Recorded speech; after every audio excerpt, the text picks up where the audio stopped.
السلام عليكم كثيرين، اللهم صل وسلم على سيدنا محمد. اليوم شوفوا معايا الطبيعه غزاله دابا قربت تغرب الشمس باش ما كتشوفوش اللون الحقيقي ديال هاد البلعمان. هاد الورده اللي كتكون غير في الطبيعه الصراحه مع هاد الوقت ديال الربيع راه كتكون موجوده في الحقول وفي البلايص اللي هكا فيهم الزرع. كتكون سبحان الله معروفه هاد النبته هادي ولا باللعمان. شوفوا كي دايره الوريقه ديالها، هانتوما شوفوا الوريقه ديالها رقاقين وهي حمراء بحال اللون ديالها فونسي. غير دابا مع تكون قربت تغرب الشمس ما كيبانش اللون الطبيعي الحقيقي ديالها. كلشي كيعرف هاد البلعمان هادي. الوريده ديال البلعمان كما كتشوفوا ها هي كيكونوا هاد الوريقه ديالها رقيقين وفراجيل.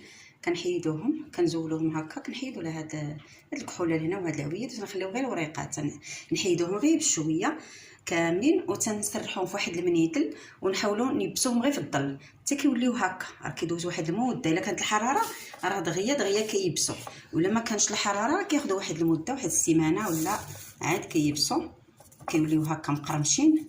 شتو كي دايرين صافي. هذا هو باللعمان كي كان احمر هكا كما كتشوفوا، دابا كيولي بحال القرونه. هذا باش كيبقى عندكم العام كامل كتخزنوه، ديروا فواحد القريعه ديال الزاج وتخبعوه صافي. كديروا مع الاعشاب ديالكم وكتخبعوه هكا في قريعه، ما تخافوش منه، كيبقى العام حتى العامين ما تيوقع له حتى حاجه، غير هو يكون يابس في الظل ويكون يابس مزيان. ملي كيبس مزيان ما تيوقع ليه والو. وهذا هو الطري.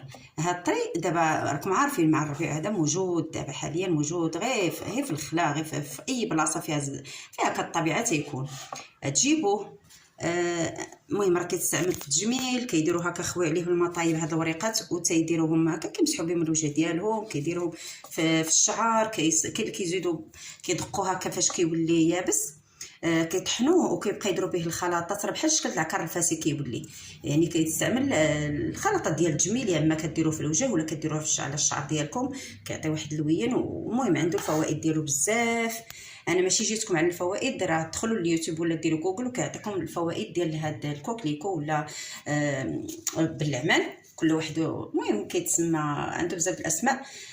كما قلت لكم اهم حاجه انا اللي استعملته فيها الصراحه وجبت معايا نتيجه، اننا كناخذ واحد الوريقه هكا وحده منه. فاش كنيبسو كيبقى عندي كنطري كنهزو وريقه وحده، وريقه ولا جوج.